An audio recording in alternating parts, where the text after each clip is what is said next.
Hey guys, this is Chris from Empire Bricks and welcome to another LEGO Star Wars set review. Today we're having a look at set 75043, the AT-AP. It was released in 2014. It comes with 717 or 716, I've seen both, pieces. It has 5 minifigures and it originally retailed for $60 or 70 euros. Now, to have a small intro for this set, I actually bought this at the event that I was a few days ago. I built it live at the stand where I was showing my Jedi mock, and it has been an amazing set to build and review. So, just as a personal note to this review, I really love the build and everything about the set. But before we do anything, let's have a look at all the minifigures.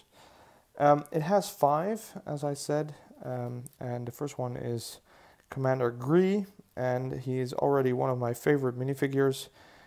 He really looks amazing. He comes with this visor or binoculars and a blaster. I'll just put him away so you can have a better look at the print. And that is a really amazing print. It is so detailed. It's even on the hip or the belt. Turning around, it's really detailed back printing. He has a metallic helmet, the green markings, and of course angry clone underneath. But this one actually is a clone, so that's not bad. So really amazing figure. The only maybe kind of downside of this figure is that he kind of stands out from everything else. He doesn't really match with anything. So, for example, the Kashyyyk troopers are the same kind of color, they're green as well, but they're still very different from this one. So might be a little bit of a downside, but it's still one of my favorite figures until now. As is this Captain Tarful's, I think he's called. It's really hard to pronounce, but the Wookiee commander, Wookiee chief. And this is one of the best minifigures that I have ever seen in any LEGO Star Wars set. There's so much detail in the hair and all the beads and the decorations. And the armor, the shoulder pads, and all these belts and stuff. It's amazing. He comes with this old style blaster, which I actually recognize from a lot of old pirate sets. So for me, it looks a bit weird because I'm used to these guns with pirates, actual pirates, not in the Star Wars universe. So I kind of wish they did something different with the gun, but it's okay.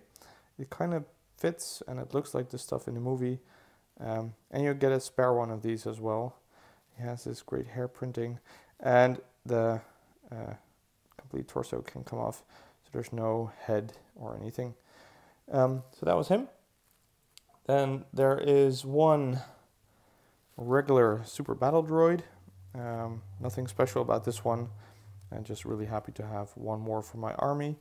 This is kind of an army building set with a total of 3 battle droids, because next to the super battle droid there is a battle droid commander with the markings on his head and the dot on the front, and nothing really special on the back. He has the newer arms and comes with a blaster, and one regular B1 battle droid. Nothing too special about him, also with a blaster. So that's the 5 minifigures. I think it's a great set of minifigures. Gree is just amazing, the Wookiee is amazing, and there's 3 battle droids, which kind of makes this set an army building set as well. So that's great. But I'll come back to the minifigure selection a little bit later. Let's have a look at the build. Like I said, 717 pieces, and that is a couple hundred more than the last version of the AT-AP, which I don't own, but I do own this one now, and it's an amazing build.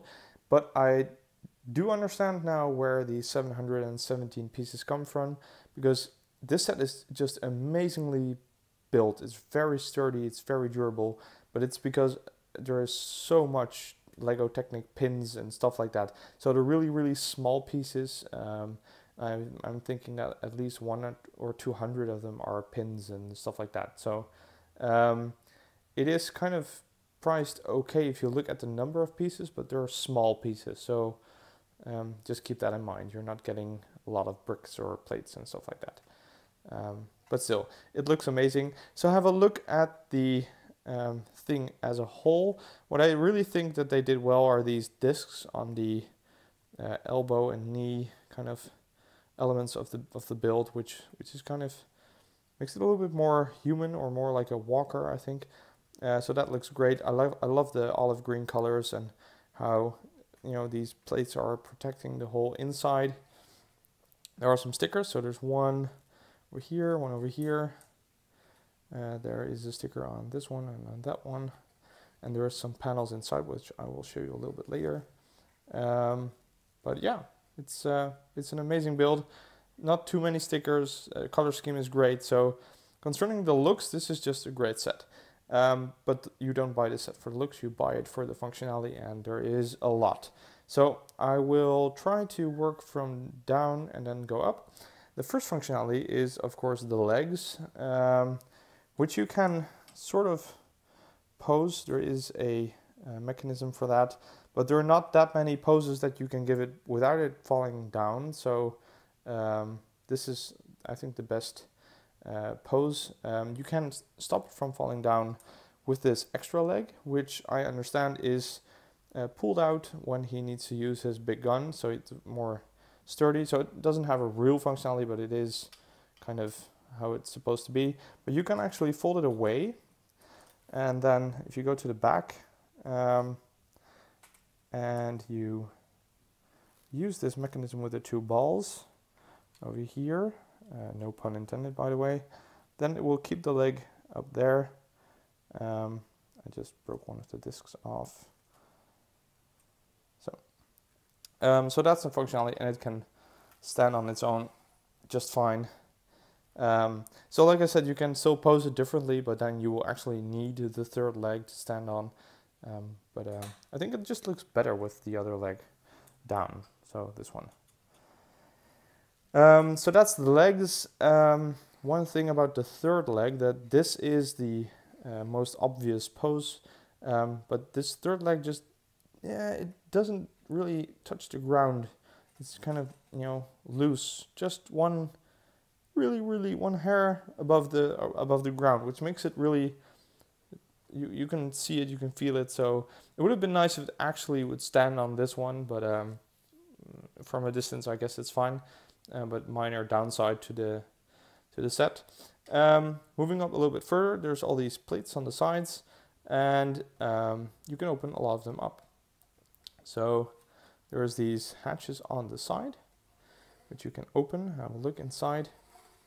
They're on both sides. But you can also open a lot of it up by pulling on the, wait a second. So you can open this up, you can just turn it. You can actually turn this one as well and have a look inside. But the idea is that you can actually open this up and you can put some figures inside. So just to show you guys, I'll take my camera, I'll have a look inside. There's this pretty cool control panel over there, which has a droid gunship on it, which is flying towards you. It's a sticker, and so are the smaller panels. So it's kind of a pity, because the smaller panels don't really have to be stickers. There are pretty good panels around that you can actually use. And as you can see, it's quite spacious inside. There is 2 actual seats, but it would easily fit some other stuff, maybe crates or a standing figure over there. So yeah, it's not too shabby. It's pretty cool. Which brings me to another small downside, and that is related to the minifigures. You get Commander Gree, and on the box you can see him sitting on top of this gun, which is kind of a logic position because he's the commander, so you would need a position where you can actually see the battlefield. But at that moment there's nobody driving the AT-AP. You could put the Wookiee inside, but that's kind of weird. So I guess this set just would have needed one regular or regular clone or pilot clone or anything, but somebody to drive the AT-AP. So that's kind of a pity, but it's okay. You can use your clones from other sets and put them inside, or maybe take a pilot or a driver that you already own and put it in here. But the cockpit looks kind of amazing. It's very sturdily built. It's very durable, very spacious for something like this. So that's cool. You can actually put multiple figures in or around and on this build. I'll just put everything back. I think I just broke this piece a little bit, but I'll put it back later. So that's the cockpit. Going up, there is multiple cannons. There is this really large cannon for which, as it is said, you need this leg to stand so it can actually handle the power of the gun. The big gun doesn't turn. It's built on this hatch. So if you want to aim, you actually have to turn the ATAP. But there's a smaller gun on top, and you can put Commander Green here, and it has another control panel. And this one can actually turn 360 degrees, or at least almost, because there is this kind of knob over here, and it actually will hit this. But apart from that, it can actually turn all around, so you can shoot for smaller stuff and defend the ATAP, which is kind of cool. And it has this mechanism with the two clips. You can turn this a little bit up, and it will hold the gun, or at least that's what it's supposed to do. But it's a little bit loose, and it's not because I built it loose. It's just a little bit loose, so you can, if you wobble it, it will come apart. But that's not a bad thing. It's for play anyway.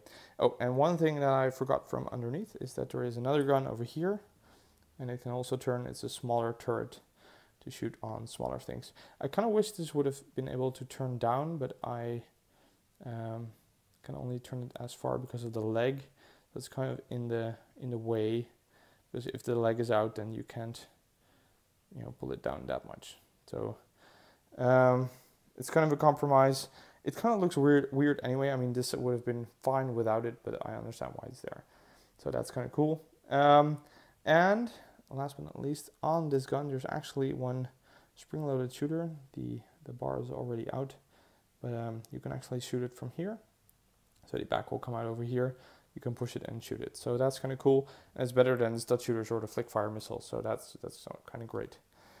All right, so that's the set. I think I broke it though, so I'll have to repair it in a while. But I'm really happy to have this set. I haven't done a clone army video yet, and it needed a big vehicle. And this is, I think, one of the clone vehicles that you should get if you want to build a clone army. I mean, there's the bigger Republic ships, but concerning the clone army, I think this is one of the must-have sets, especially if you can get it for a good deal. It doesn't have to be that expensive. It has amazing minifigures, so that's great. So yeah, I think I'm going to do an army video pretty soon, and this will be in it. I'm still waiting for the Republic fighter tank, which will come in soon, so stay tuned for that one. So final thoughts. I think this is a great set. I think you should get it if you have the chance. It has been discontinued for a while now, but you can find it on eBay or other places for pretty okay prices. I got it brand new in box for I think 35 bucks, 45 bucks. So that's a good price. I think that's something you should aim for. The upside is the tons of functionality in the space and the build. It has an amazing minifigure selection. There is almost no real downsides to this set, except for the leg that is not touching the ground, the third leg, or at least it's almost touching the ground. You can see how I can make it wobble a little bit. And the fact that there is no figure driving the ATAP, so it needed something like an extra clone or a driver, something like that. But it's still perfectly fine. Most people have clones of their own. You only need 1 or 2 extra to fill it up, so that's not a real big deal. So almost no downsides to this set, and I can really recommend it. So if you like this review, please like, comment, and subscribe. And I will see you at the next video soon.